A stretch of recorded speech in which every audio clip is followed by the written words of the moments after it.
आप बरसात के दिनों पर मूली की खेती करते हैं तो रेट और बाजार भाव काफी तेज रहते हैं। यानी जो रेट सीजन भर रहते हैं उसकी तुलना पर जो किसान जून जुलाई अगस्त महीने पर मूली की खेती करता है तो आसमान छू रहे होते हैं इस समय रेट।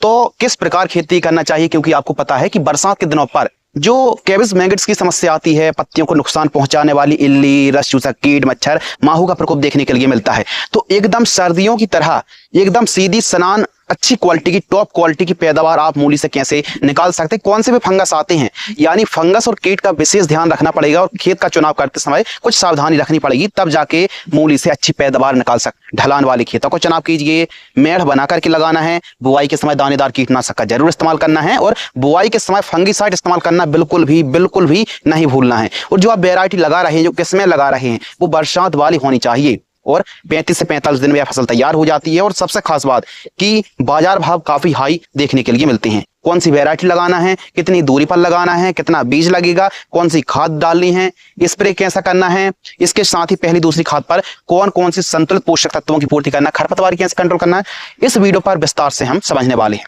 तो सबसे पहले बात करते हैं खेत की तैयारी। बढ़िया तरीके से मिट्टी जितनी भुरभुरी रहेगी, जितने भी बारीक सीड्स होते हैं, उनकी खेत की तैयारी आप कर रहे हैं तो इस चीज का ध्यान रखें कि मिट्टी जितनी बढ़िया भुरभुरी होगी, बढ़िया खेत की तैयारी होगी, उतना शानदार जर्मिनेशन होने वाला है। तो खेत की तैयारी बढ़िया कल्टीवेटर 1 से 2 बार चलाएं, रोटावेटर से बढ़िया मिट्टी को भुरभुरी कराएं और उसके बाद नंबर आता है बेड बना करके ही आपको 2 फीट चौड़ी आपको बेड बनानी है। कुछ इस प्रकार बेड मेकर, बेड ड्राइजर्स हैं, ऊंची बेड बनाइए। बेड ऊंची रहेंगी तो जल भराव ना हो और जल्दी पानी खेत से बाहर हो जाए, इस प्रकार का आपको प्रबंधन करना बहुत ज्यादा जरूरी है। तो बढ़िया खेत की आपने तैयारी कर ली, बढ़िया तरीके से आपको बेसल डोज तैयार करना है। 1 एकड़ में कौन कौन सी खाद देना है, कीटनाशक और फंगिसाइड को बिल्कुल भी नहीं भूलना है। बेसल डोज में डीएपी आपको लेना है 35 किलोग्राम। यदि डीएपी की शॉर्टेज चल रही है तो किसी भी अच्छी कंपनी की सिंगल सुपर फॉस्फेट आप ले सकते हैं 80 किलोग्राम तक प्रति एकड़। इसके साथ आपको लेना है सल्फर, जो वेंटोनाइट आती है 5 किलोग्राम। सल्फर एक काम अनेक, क्यों? क्योंकि यह एक खाद भी है, यह एक फंगिसाइड भी है, यह एक कीटनाशक भी है। तो सल्फर रोगों से लड़ने की ताकत देती है, अधिक वर्षा से फसल को बचाती है, तो सल्फर जरूर इस्तेमाल करना है। 5 किलोग्राम बुआई के समय हम बात कर रहे हैं। और एक फंगिसाइड और इस समय अच्छा काम करेगी थायोफेनिड मिथाइल 70%। जी हाँ, रोको के नाम से जो फफूंदनाशक आती है, ज्यादा नहीं, मात्र 150 से 200 ग्राम लेना है। आपको लेना है लगभग 15 किलोग्राम एमओपी। और कीटनाशक में 2 कीटनाशक क्रॉस करके यूज करना है। क्लोरपाइरिफास 30-25-30 या फिर 50% वाली 500 ml और इसके साथ एक कीटनाशक दानेदार रिजेंट जीआर, जिसमें फिप्रोनेल है 0.3%, 3 किलोग्राम। इन जो हमने खादों के नाम बताए हैं, फंगिसाइड के नाम बताए हैं, इनको अच्छे तरीके से मिक्स कर लीजिए और क्लोरपाइरिफास भी इन्हीं में ठीक तरीके से मिला दीजिए।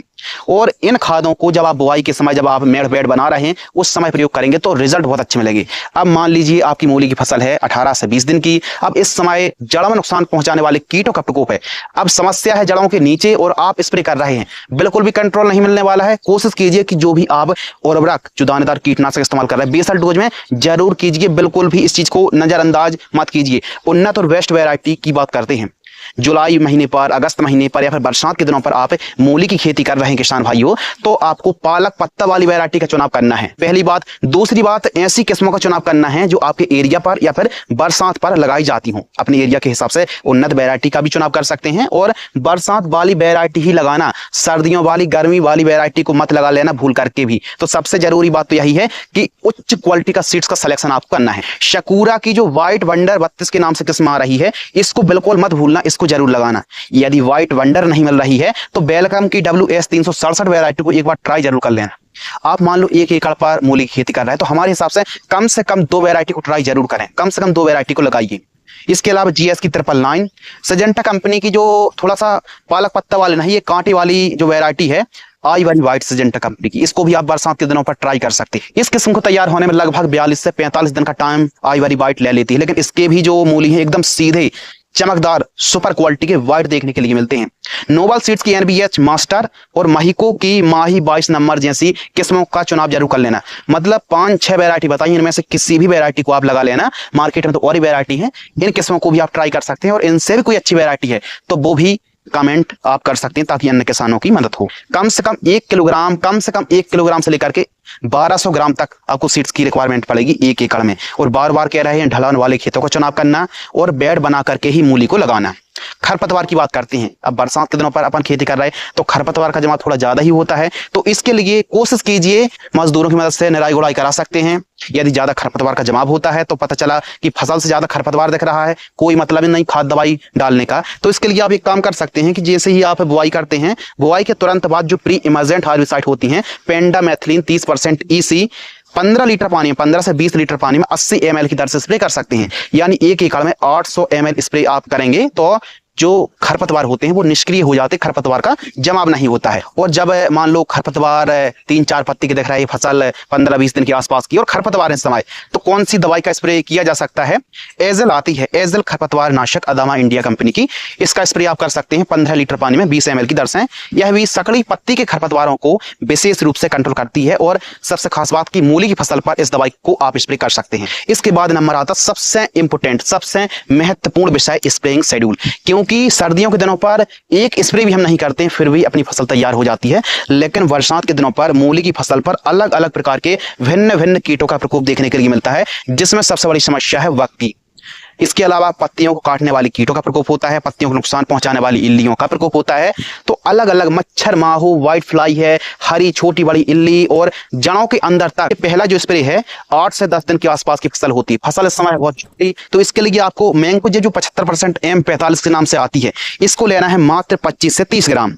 इसके साथ आपको लेना है बायर कंपनी की सोलेमन, जो कि रस चूसक कीटों पर, इल्लियों पर अच्छा रिजल्ट दिखाती है, 10 ml। NPK 19-19-19, nitrogen 19%, phosphorus 19%, potash 19%, यानी NPK का समान रेशो 19% है, इसको लेना है 50 ग्राम। 15 लीटर पानी घोल करके बढ़िया तरीके से स्प्रे कर दीजिए, कीट भी कंट्रोल होंगे, फंगस का भी इन्फेक्शन नहीं हो पाएगा, तो रिजल्ट अच्छे आएंगे। सेकंड जो कॉम्बिनेशन है 18 से 22 दिन के आसपास की फसल होती है, तो इस समय एक ऐसा बायो स्टिमुलेंट सीवीड लेना है जो ग्रोथ बढ़वार, हरियाली में अच्छा काम करे, जड़ विकास में उत्कृष्ट रिजल्ट दिखाए। बायोवीटा लिक्विड सीवीड एक्सट्रैक्ट 40 ml लेना है। ईसाबेवन जिसमें अमीनो एसिड है 25 ml, कवच फंगिसाइड जिसमें क्लोरोथालोनिल है 35 ग्राम और अलीका कीटनाशक लेना है लगभग 12 ml की लगभग। इन सभी को मिक्स करके 15 लीटर पानी घोल करके स्प्रे करें।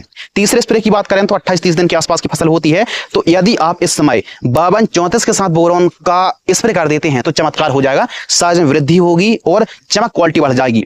NPK 052-34 किसी अच्छी कंपनी का लीजिए 75 ग्राम, बोरोन 15 ग्राम, CTPR क्लोरेंट्रा नीलिप्रोल किसी अच्छी कंपनी का 5 से 6 ml, रेडोमिल गोल्ड फंगिसाइड 25 ग्राम, 15 लीटर पानी में घोल करके स्प्रे आप कर सकते हैं। इसी प्रकार फोर्थ जो स्प्रे है आवश्यकता अनुसार 38 दिन की फसल है, जरूरत है तो इस समय सिलिकॉन 20 ml, एक तारा 10 ग्राम, एमामेक्टिन वेंजोएट 5% SG 10 ग्राम और टाटा की ताकत फंगिसाइड 40 ग्राम, इनको बढ़िया तरीके से मिक्स करके 15 लीटर पानी घोल करके स्प्रे करें। तो इस प्रकार आवश्यकता अनुसार अपनी मूली की फसल पर जरूरत के हिसाब से फफूंदनाशक कीटनाशक को मिला करके स्प्रे कर दे रहे हैं। तो ये था स्प्रे शेड्यूल जो कि मूली की फसल पर बरसात के दिनों पर सबसे उत्कृष्ट रिजल्ट दिखाएगा।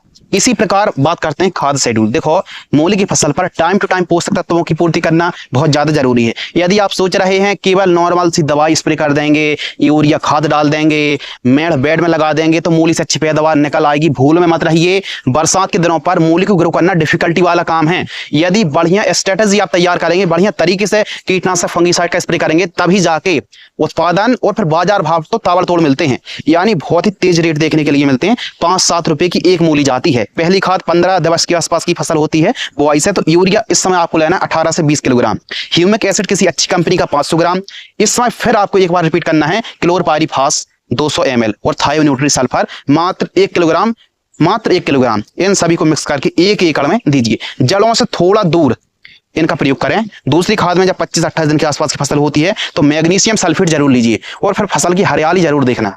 हरियाली में और पैदावार में, साइज के विकास में मैग्नीशियम सल्फेट अच्छा काम करती है। 5 किलोग्राम, पोटास आपको 15 किलोग्राम लेना है साइज वृद्धि में, और यूरिया 20 किलोग्राम, इनका इस्तेमाल आप कीजिए। इस प्रकार खाद शेड्यूल चलाइए। मूली की फसल 40 से 45 दिन में तैयार हो जाती है। कुछ ऐसी वैरायटी हैं जो 35 दिन में भी तैयार हो रही हैं। आप मान लीजिए लगभग 45 दिन के आसपास का टाइम लग जाएगा।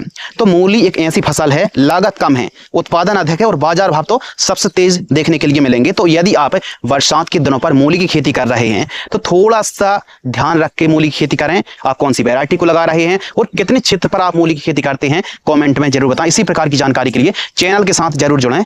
धन्यवाद।